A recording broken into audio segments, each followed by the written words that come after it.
तो मैं भूपेंद्र उपाध्याय स्वागत करता हूं आपके अपने चैनल यूपी स्पेशल क्लासेज में। दोस्तों, हम प्राचीन इतिहास को डिस्कस कर रहे हैं और इसी क्रम में इसके आगे का आज डिस्कस करते हैं। दोस्तों, हम यहां तक डिस्कस कर चुके थे प्रसिद्ध शिष्य उनके आनंद और उपालि के बारे में। ठीक है दोस्तों, तो आगे हम शुरू करते हैं। प्रसिद्ध शासक जो इनके शिष्य बने थे, ऐसे कौन कौन से प्रसिद्ध शासक थे जो गौतम बुद्ध जी के शिष्य थे। ठीक है दोस्तों, इनमें सबसे बड़ा नाम आता है बिंदुसार का, उसके बाद प्रसेनजीत का और उदयन। ठीक है, कई बार क्वेश्चन पूछा है सन्यासी बनने के लिए कितने उम्र की जरूरत होती थी। कम से कम 15 साल की उम्र हो तभी वो सन्यासी बन सकता था। ठीक है दोस्तों, और सर्वाधिक उपदेश ये कहाँ पर दिए थे, क्वेश्चन कई बार एग्जाम में आता है। तो श्रावस्ती, जो कौशल की राजधानी थी श्रावस्ती, हम डिस्कस कर चुके हैं। तो उसी श्रावस्ती में इन्होंने सर्वाधिक उपदेश दिए थे।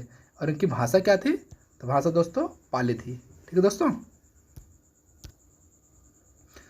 और प्रचार प्रसार का मुख्य केंद्र क्या बना इनका, तो मगध जो था दोस्तों, बिहार का जो मगध है, प्रचार प्रसार का मुख्य केंद्र बना था इनका।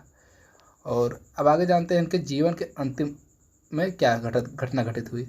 तो जीवन के अंतिम समय में एक कुशीनगर पहुँचे और वहीं पर अपना अंतिम उपदेश दिया था।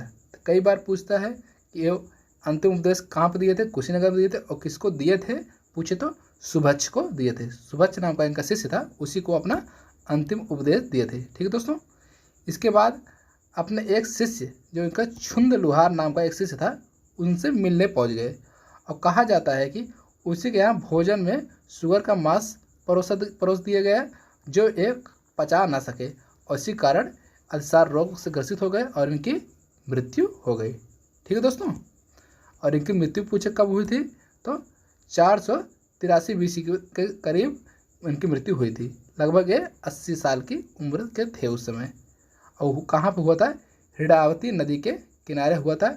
और इनकी मृत्यु को क्या कहा जाता है, महापरिनिर्वाण कहा जाता है। ठीक है दोस्तों, इसको आप याद कर लीजिएगा, बहुत इंपॉर्टेंट है, एग्जाम कई बार पूछा है। मरने के बाद इनके शरीर को 8 भागों में बांट दिया गया और उसी 8 जगह पर स्तूपों का निर्माण किया गया। ठीक है, और स्तूपों का निर्माण सर्वप्रथम किसके द्वारा करवाया गया था, अजातशत्रु के द्वारा सर्वप्रथम स्तूपों का निर्माण करवाया गया। अब इनके हम कुछ प्रमुख संगीतियाँ हुई थी उसके बारे में डिस्कस करते हैं। इनसे एग्जाम में क्वेश्चन बहुत सारे बनने के संभावना होते हैं। तो हम प्रथम बौद्ध संगीत देखते हैं। तो 483 ईस्वी में जब इनकी मृत्यु हुई थी, तो प्रथम बौद्ध संगीति का आयोजन किया गया।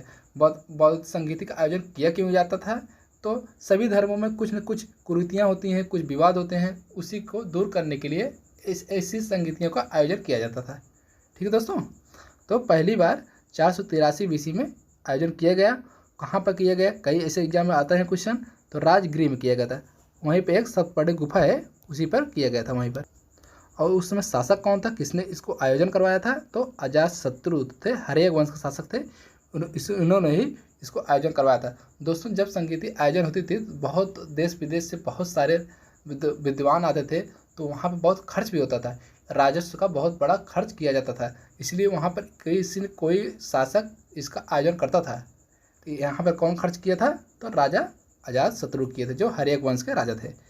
इसी सभा की अध्यक्षता किसने की थी, इस सभा की अध्यक्षता किए थे महाकश्यप किए थे। तो अगर पूछा जाए पहले बौद्ध संगीत के अध्यक्ष कौन थे, महाकश्यप थे। ठीक है दोस्तों, और प्रमुख कार्य इसमें क्या किए गए, तो इसमें एक सूत्र पिटक और एक विनय पिटक, 2 ग्रंथ जोड़े गए थे। बौद्ध धर्म में 2 ग्रंथ जोड़े गए। और अगर पूछे सूत्र पिटक की रचना किसने किया था, आनंद ने किया था। और विनय पिटक की रचना किसने की, तो उपालि ने किया था। ठीक है दोस्तों, इनके 2 फेमस जो बहुत ही प्रसिद्ध शिष्य थे वही हैं। सूत्र पिटक में क्या वर्णन है और विनय पिटक में क्या वर्णन है, ये भी जान लीजिए। तो सूत्र पिटक में बौद्ध की शिक्षाओं का वर्णन किया गया था, और विनय पिटक में बौद्ध संघ के नियम कायदे कानून बनाए गए थे, जो इसी में वर्णन है। ठीक है दोस्तों, अब हम देखते हैं द्वितीय बौद्ध संगीत में क्या हुआ। तो ठीक 100 साल बाद 383 BC में द्वितीय बौद्ध संगीत का आयोजन किया गया। तो कहाँ पर हुआ था, ये वैशाली में हुआ था। अगर शासक की बात करें तो जानते रहिए कालाशोक ने इसका आयोजन करवाया था, जो शिशुनाग वंश के शासक थे। ठीक है, और अध्यक्ष की बात करें तो साबक मीर या सर्वकामनी, जैसा प्रोनाउंसिएशन हो, कहीं कहीं सर्वकामनी मिलता है, कहीं कहीं साबक मीर मिलता है। तो इन्होंने आयोजन करवाए थे। और इनका कार्य क्या हुआ इसमें, तो इसमें 2 कार्य हुआ था। इसको बौद्ध धर्म को 2 भागों में बांट दिया गया, एक स्थाविर में और एक महासंघिक में। ठीक है दोस्तों, यहाँ से क्वेश्चन बहुत कम बनते हैं। और वहाँ से क्वेश्चन बताए कहाँ पर आयोजन हुआ था द्वितीय बौद्ध संगीति, और उसमें उसके राजा कौन थे, एक बहुत बार पूछा गया है। तृतीय बौद्ध संगीति देखते हैं। इस 251 BC में हुआ था, कलिंग के युद्ध के 10 साल बाद। इसी से रिलेट कर लीजिएगा। अगर पूछे कहाँ पर हुआ था, तो पाटलिपुत्र में इसका आयोजन हुआ। और किसने आयोजन करवाया था, तो राजा अशोक ने करवाया था, जो मौर्य वंश के राजा थे। अध्यक्ष कौन था, मोगली पुत्र तिस थे उसमें अध्यक्ष इसके। और इसमें कार्य क्या हुआ था, बहुत ही महत्वपूर्ण कार्य था। इसमें बौद्ध धर्म में तृतीय पिटक जोड़ा गया। कौन सा, उसका नाम था अभिधम्य पिटक। अशोक के समकालीन जितने भी बौद्ध भिक्षु थे उनकी जीवनी का वर्णन इसी में किया गया है, अभिधम्य पिटक में। ठीक है दोस्तों, 3 पिटक हो गया, सुत्त पिटक, विनय पिटक और अभिधम्य पिटक। और अभिधम्य पिटक की रचना की थी किसने, अगर पूछे तो यही मोगली पुत्रतिस ने ही की थी, जो इसकी अध्यक्षता किया थे। ठीक है, और अशोक का धर्म परिवर्तन भी यही करवाया था दोस्तों। आगे देखते हैं चतुर्थ बौद्ध संगीत के बारे में। दोस्तों, हमारी यूपी स्पेशल क्लासेज को, चैनल को आप सब्सक्राइब कीजिए, लाइक कीजिए और शेयर कीजिए। और वीडियो अच्छा लगे तो सपोर्ट जरूर कीजिए दोस्तों। ठीक है दोस्तों, आगे देखते हैं चतुर्थ बौद्ध संगीत। इसमें क्या हुआ, ये आयोजन हुआ था प्रथम शताब्दी में, या प्रथम शताब्दी के लिए, नहीं तो 72 ईस्वी कर दीजिए, क्योंकि अब BC था, अब हम ईस्वी में आ गए हैं। ठीक है दोस्तों, तो स्थान कौन था, कुंडलवन था, जो कश्मीर में स्थित है। बहुत बार क्वेश्चन यहाँ से बन चुका है।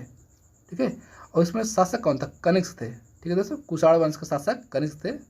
और अध्यक्ष कौन थे, वसुमित्र इसके अध्यक्ष थे। ठीक है, वसुमित्र इसके अध्यक्ष थे। और इसमें एक उपाध्यक्ष भी थे, वो कौन थे, अश्वघोष थे। इसमें कार्य क्या हुआ, बहुत बार एग्जाम आया हुआ है। इसमें बौद्ध धर्म को 2 भागों में बांट दिया गया, एक हीनयान में और एक महायान में। ठीक है दोस्तों, कई बार एग्जाम पूछा है। अगर पूछता है हीनयान और महायान में अंतर क्या है, तो कुछ विशेष अंतर है, उसको हम डिस्कस करते हैं।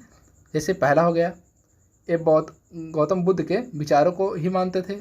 और ये जो थे महायान वाले जो थे, ये इनको भगवान मानकर पूजा करते थे इनकी। और हीनयान वाले तो ये मूर्ति पूजा में विश्वास नहीं करते थे।